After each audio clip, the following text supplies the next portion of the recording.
আমার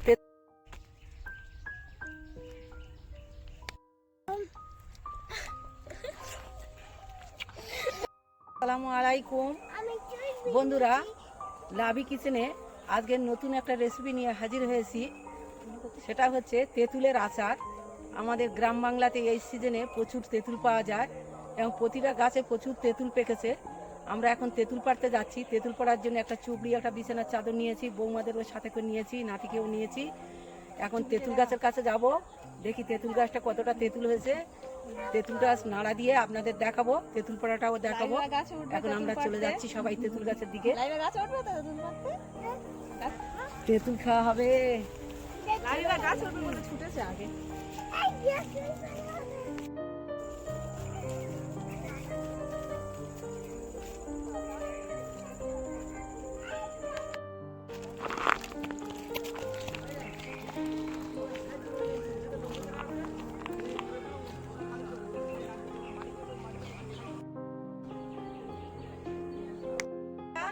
গাছটা এত বড়, মই দিয়ে আমরা তেঁতুলগুলো এখন পারবো।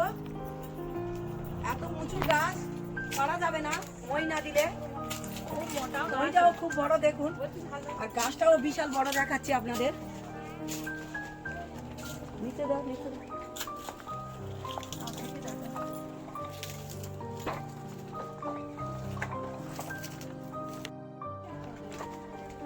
আর উঁচু ওই ওই ওই ওইটা যাও, কোথায় গেলাম?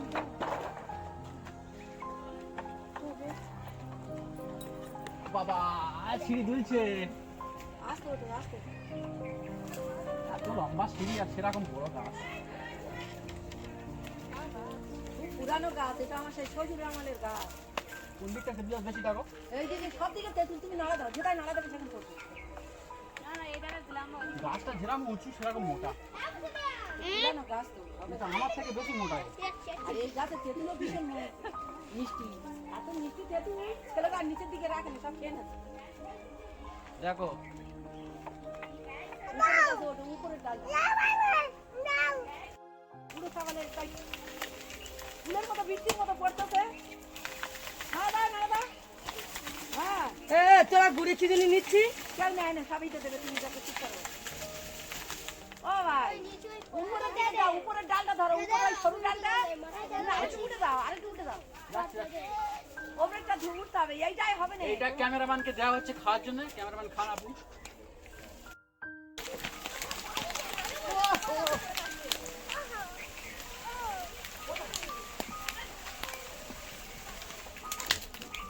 প্রচুর করছে, প্রচুর প্রচুর। ঘোড়া ঘোড়া ঘোড়া। আগে নাড়া দাও, ওই ওপরের দিকে আগার দিকে নাড়া দাও। ভালো লাগে মিষ্টি। সবগুলো পা- মাথায় পড়ছে রে, মাথা ভেঙে যাচ্ছে রে। ও বাবা রে, তেঁতুল মাথায় পড়ছে রে। ও বাবা না না, গুলো গুলো গুলো গুলো। কত হলো? যা হয়েছে যা হয়েছে তুলতেছে, তুলে দিলাম।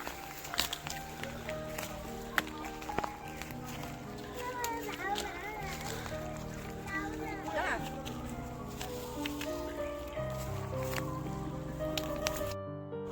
ছুটে এলো, ছুটে এলো, না ছুটে এলো। বাবা এই ঠান্ডা হ্যাঁ কথা বলে ডাল ডাল লাগছে।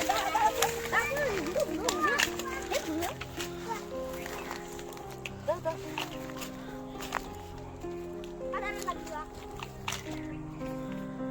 আরে নিদি ফিটা করে দিতে না, রেডি জায়গা ওটা ওটা হ্যাঁ ওইটা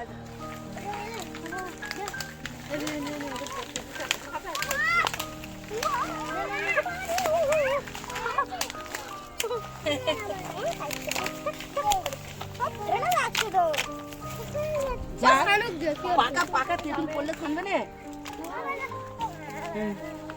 নাও ওইটা বড়টা ধর না হবে বড় দাও দাও দাও।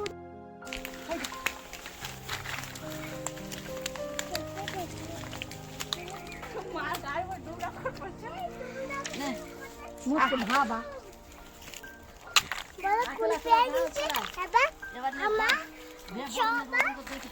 আমার তেঁতুলটা খুব বড়।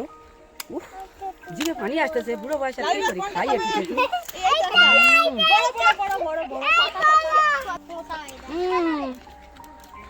তেঁতুলটা খুব মিষ্টি।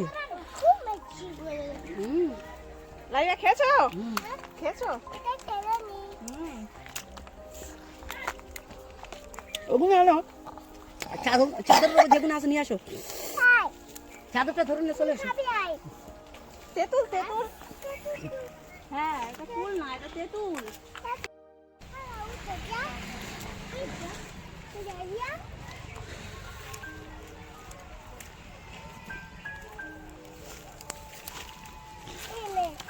ঢেলে দাও, লাবি সরে যাও। ধরে দাও, হয়ে যাও। অনেক হয়ে গেছে, চুবড়ি ভরে গেছে একে। খাক খাক।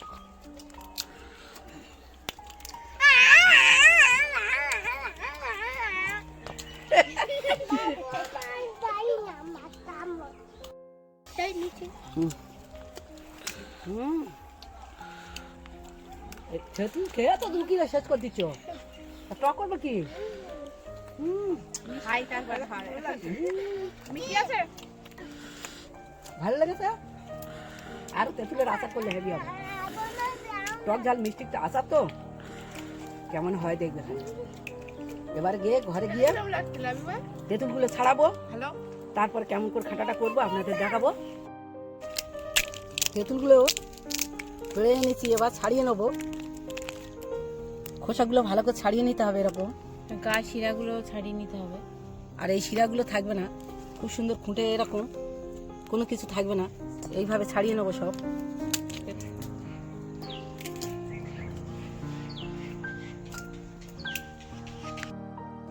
আর গরমের সময় তেঁতুলটা, যেদিন প্রচণ্ড রোদ পড়বে আপনারা সেদিন তেঁতুলটা একটু গ্লাসে গুলে লবণ দিয়ে খাবেন। শরীরের মধ্যে যত ঘাম বেরিয়ে যায় তাতে অনেক ঘাটতি পূরণ করে এই তেঁতুল। আর ভাত খাওয়ার পরে তেঁতুল আপনি 1 গাঁট করে প্রতিদিন খাবেন, দেখবেন শরীরের অনেক মেদ কমিয়ে দেয় এরা, আর শরীরের রক্ত খুব দ্রুত গতিতে চলে। তেঁতুল প্রচণ্ড উপকারী একটা জিনিস, তাই তেঁতুলটা শুধু মিষ্টি টক করে খাওয়া না, আচার করে খাওয়া না, তেঁতুলটা এমনি বাড়িতে সবসময় আপনারা রাখবেন, অনেক উপকারে লাগবে এই তেঁতুল। তেঁতুল দেখলে সব জিভে জল এসে যায়। পানি তো সবার আসে গালে, তার জন্য নয়, কিন্তু তেঁতুলটা যে এত উপকারী জিনিস ভাবতে পারবেন না। প্রচণ্ড মানে বিপদের দিনে এরা সাহায্য করে। হঠাৎ একটা মানুষ তো বিষ খেয়েছে, কী করবো, তাড়াতাড়ি করে তাকে আমরা ওই তেঁতুলগুলো খাইয়ে দিলাম। হ্যাঁ, ডাক্তারখানায় নিয়ে যাওয়ার আগে তেঁতুল পানি খাইয়ে খাইয়ে সারা রাস্তা নিয়ে যাচ্ছি। তারপর ডাক্তারখানায় গেলে তো ডাক্তার ওয়াশ করবে। এই রাস্তাটা আমাদের দিনে, তখন তো রাস্তাঘাটও ভালো ছিল না, কি কষ্ট, একটা গাড়িও ছিল না, ঝোড়ার উপরে মানুষ বসিয়ে নিয়ে ছুটে ছুটে চলে যেতে হতো ডাক্তারখানায়। আর স্বাস্থ্যকেন্দ্র আশেপাশে কোথায় ছিল না। আমাদের এখান থেকে যেতে গেলে 8-10 মাইল হাঁটলে তবে একটা স্বাস্থ্যকেন্দ্র পাবো আমরা।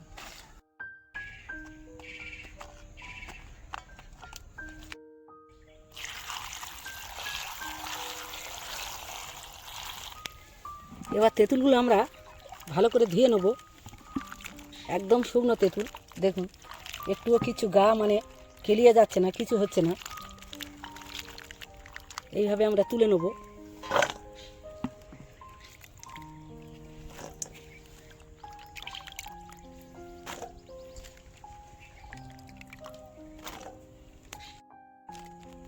চুলোটা এবার ধরিয়ে নেব আমরা।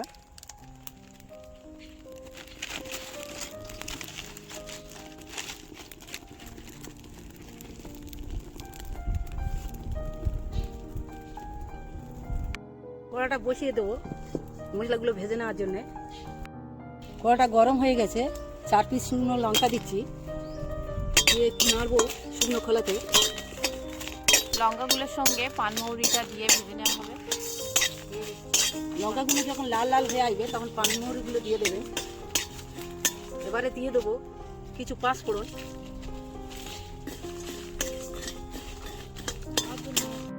ধনে,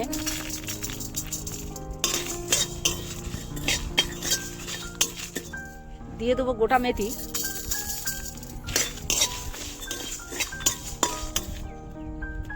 দিয়ে দেবো জিরে। এই কটি মশলা দিয়ে আমি শুকনো কড়াইতে একটু ভেজে নেবো। মশলাটা খুব বেশি ভাজবেন না, হালকা বাদামি মতো হয়ে এলে তুলে নেবেন, মানে মশলা পুড়ে গেলে আবার আচারটা তিতো লাগবে।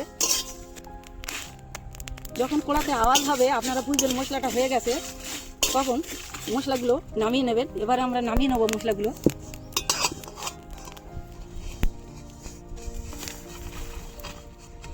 এটা আমার বৌমা শিলে গুঁড়ো করে নিয়ে আসবে।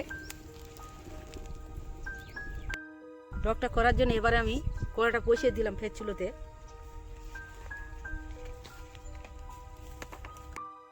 মশলাগুলো বেটে নেব, একটু গোটা গোটা থাকবে।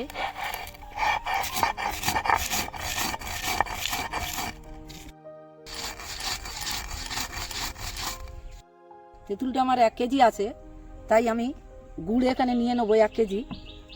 এটা আমি ঝোলা গুড় নিচ্ছি, আপনারা পারলে আখের গুড় নিয়ে নিতে পারেন।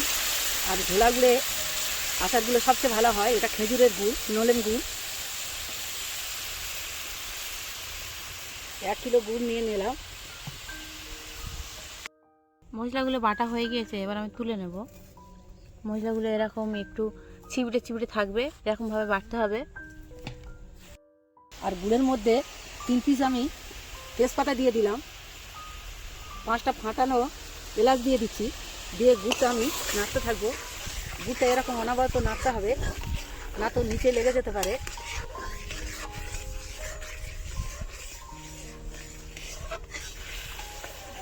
গুড়টা ভালো করে ফুটে উঠলে তারপরে আমি উপর থেকে তেঁতুলটা দিয়ে দেবো। গুড়টা খুব সুন্দরভাবে ফুটে উঠেছে, এবার আমরা তেঁতুলগুলো ঢেলে দিচ্ছি। তো আর এই খেজুরের গুড়ে মানে আচার করলে খুব সুন্দর লাগে। এবারে এরম করে নেড়ে চেড়ে আরও ফুটিয়ে নেবো 5-6 মিনিট, যতক্ষণ না আটা হয়ে আসবে গুড়টা, ততক্ষণ আমরা নাড়তে থাকবো। খেজুরের গুড়ের আচারগুলো খুব সুন্দর হয়। আমরা অনেকবার করেছি আখের গুড়ের, কিন্তু খেজুরের গুড়ের মতো আচার এত ভালো হয় না। আপনারা পারলে খেজুরের গুড় দিয়ে করে খেয়ে দেখবেন। আর এটা ঝোলা গুড় বিশেষ করে।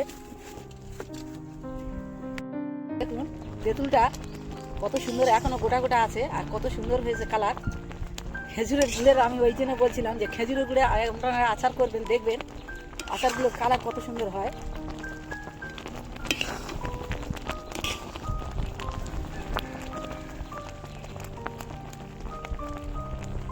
আমার তেঁতুলটা শুকনো ছিল বলে এরকম গোটা গোটা হয়েছে। তেঁতুল যত শুকনো থাকবে তত গোটা গোটা থাকবে, সহজে আচারে ঘেঁটে যাবে না।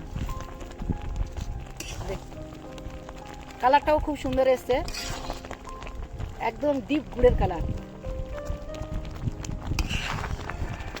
এবারে এর মধ্যে আমরা শুকনো মশলাগুলো অ্যাড করব।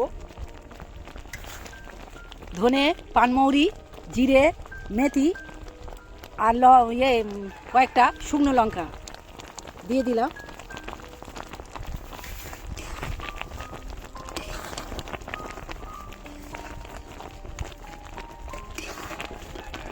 মশলাগুলো দিয়ে একটু ঘন ঘন নাড়বেন, না তো নিচে লেগে যাওয়ার ভয় থাকবে।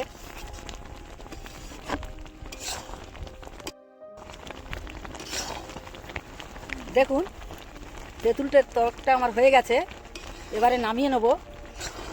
আর কেমন একটা একটা পড়ছে দেখুন, একটাও তেঁতুল হয়নি আর ঘেঁটেও যায়নি। শুকনো তেঁতুলে এরকম করবেন, করলে দেখবেন আপনাদের তেঁতুল একটুও ভেঙে যাবে না, গলে যাবে না, একদম গোটা গোটা থাকবে। আর কত সুন্দর হয়ে গেছে। আর বেশি নাড়বো না, গ্রেভিটা খুব মোটা হয়ে গেছে। বেশি মোটা হলে আবার ভালো লাগবে না, এই রস রস থাকতে নামিয়ে নিতে হবে। চুলা থেকে নামিয়ে নিচ্ছি।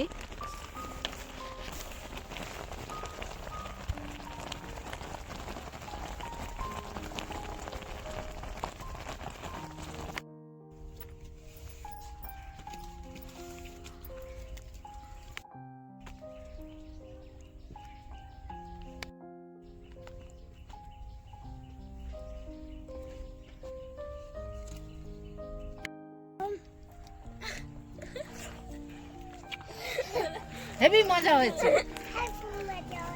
হেভি মজা হয়েছে, খুব ভালো লাগছে, বলো খুব ভালো লাগছে।